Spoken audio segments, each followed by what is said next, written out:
بسم الله الرحمن الرحیم. ملګرو څنګه تاسو ته پته ده زمونږ الیکشن کمپین روان دی او الحمدلله مونږ د باجوړ په ګوټو کې جلسې وکړي.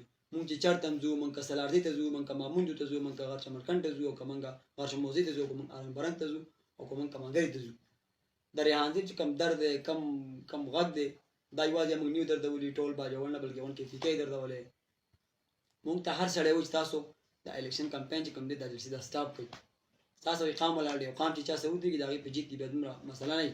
او زه که ګورم، زه د قام دا مینه ګورم الحمدلله چې کوم به جنون باندې راځي. او همیشه دا خبره کوم، مونږ چې د کور نه وځو مونږ سره 2-3 ګاډي، خو چې مونږ مقام ته انټر کېږو جلسې ته زمونږ یو لوی قافله وي، نو د خلکو مینه دا جنون دي. دغسې به انشاءالله زمونږ سبا جلسه وي په ښار ګراونډ کې په 2 بجې. نو هغه به زمونږ اختتامي جلسه وي. زما د باجوړ هر فرد ته مشر دی که کشر دی که ځوان دی که زلمی دی، ټولو ته مې ریکویسټ دی چې راشي خپل سیاست وکړي. د بهر نه میلمانه راځي هغې ته ښکلی ویلکم وکړي چې هغه وګوري چې د باجوړ خلک د باجوړ قام د مظلوم خاندان څنګه ولاړ دی ډډ کړ. اوس زمونږ به سبا اختتامي جلسه وي.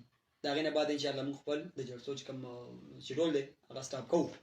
مونږ له راشئ هلته په ښار ګراونډ کې میلاویږي په 2 بجې. نو ټول باجوړ ته مې ریکویسټ دی چې شرکت پکې وکړئ. زه او زما خپل بابا جان دا به سبا انشاءالله مونږ په ښار ګراونډ کې میلاویږو. شکریه.